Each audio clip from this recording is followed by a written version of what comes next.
Okay, here we are, searching for Sergeant Bailey. And what the underneath it says, saluting an ordinary soldier in World War II. What makes this soldier ordinary in a way is that he was in the quartermasters, right? That's with right. me, I am so pleased to have James Breig on with me. He's the author who discovered some letters. Why don't you tell our viewers about this? It really was a lucky stroke and a whim, as I say in the beginning of the book. I retired in the spring of 2008, and my wife and I love Williamsburg, where we honeymooned, and we've gone back many times since. We were on our way there in December 2008 and stopped, as we like to do on the way, at antique stores. Went in, wandered around, and I found some letters in a bowl, like a salad bowl. And I picked them up and thought maybe this would make an article for a history magazine. Just an article. An article. That's all I thought about. So I bought them, put them in the glove compartment. We went to Williamsburg. We came back home. I forgot about them. And a couple of days after we got back, I said, "Oh, I got those letters." So I pulled them out, began reading them.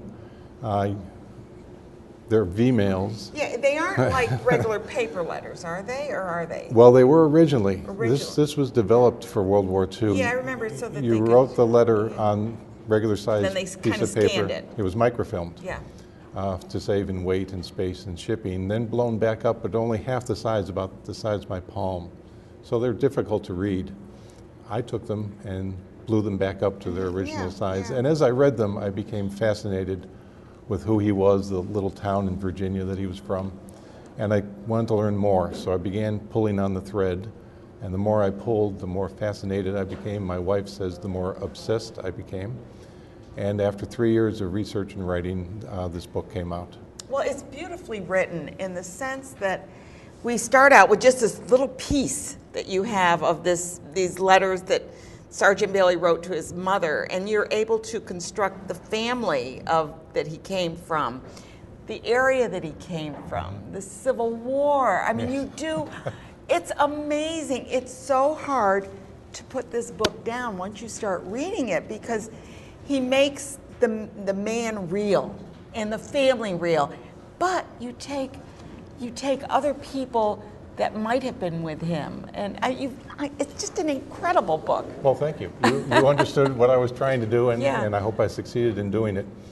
The idea was to use the letters as a basis, and then through research, thank God for the internet, but also I visited his little hometown 2 or 3 times, and I interviewed people who knew him. You went to the Historical Society. Yes. You went to Library of Congress. I mean, when you look at his book, there's like 12 or 15 pages of notation of where you went. Oh, yes, and all the books I read to get the background.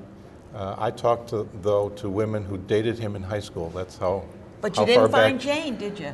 Jane is the big mystery of the book. Yeah. In his letters, more than anyone else, he mentions Jane, his girlfriend. I cannot find out who she is. People that I talked to who should know say they have no idea.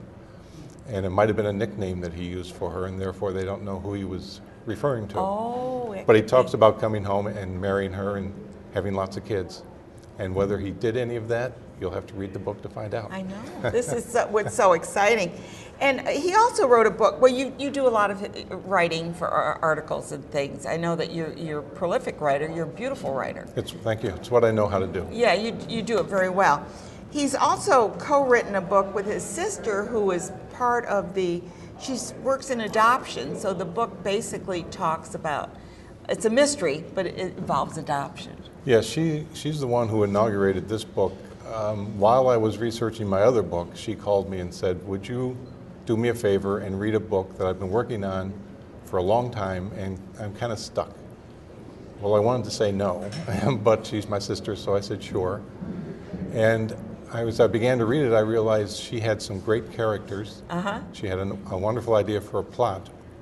It was a good plot. And as a social worker, she said her goal was to make a social worker a hero, in this case a woman, rather than the problem. In so many TV shows, the detectives have to clean up a mess made by a social worker who neglected to do his or her job. As I read the book, I called her up and said, "I need to know who did it, because part of a mystery is you plant clues that either lead or mislead Yeah, the little reader. red herring there and there. And she responded, "That's the problem, I don't know who did it." Oh. And I said, well, no wonder you're stuck. So I began working on it simultaneously with the other book. Giving her a few clues. And filled in some of these things. And people now ask, what part did you write and what part did she write? Generally, she wrote the first half, I wrote the second half, but really then we began to merge it as we went through the editing process. And the book is called The Mystery of the Multiple Mothers, which is really kind of interesting too. And what I liked about it is that the mother was supportive. The adoptive mother was very supportive. And I liked that in the book, that she was willing to work with her daughter. Yes, it's about an adult daughter thinking about finding her birth mother. Yeah. And she has the support of her adoptive mother. And then the mystery intrudes. It's a good mystery. It's a good mystery. But we're talking basically today about Searching for Sergeant Bailey. This book is really appropriate. You don't have to know anything about World War II. It does help. But if you don't, you seem to be able to kind of get the story out there and make it an educational process. He was stationed for 2 years in New Guinea, which was just about literally half a world away from where he lived in a tiny town in Virginia.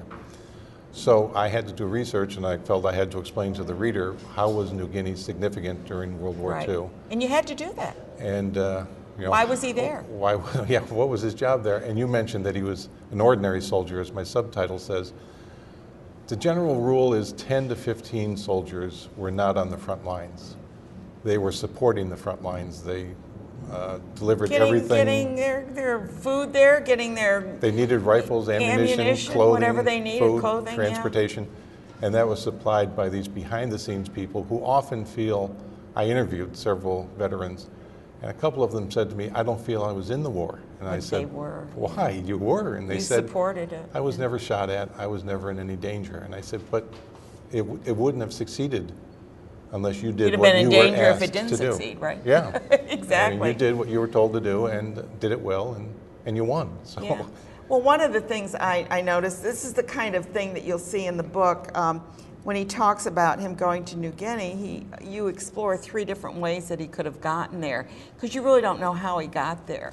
His letters don't explain how he got there. And probably they'd have been chopped up if he did explain. Yeah, there might have been.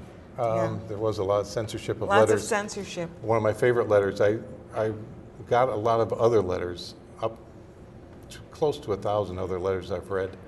And in one of them, a man writes home and says, "I can't tell you exactly where I am, but I know I can tell you I'm in," cut right out of the letter. Yeah. So he was wrong. He couldn't say tell even that, the country he was in. Well, we recommend that this is really great reading. I hope that you'll take time out to read this. James wrote a wonderful book, and it's just a compelling book. You can't put it down once you start. Thank you very much. James, thank you for being here today. Thanks for having me. It's a pleasure to have you here.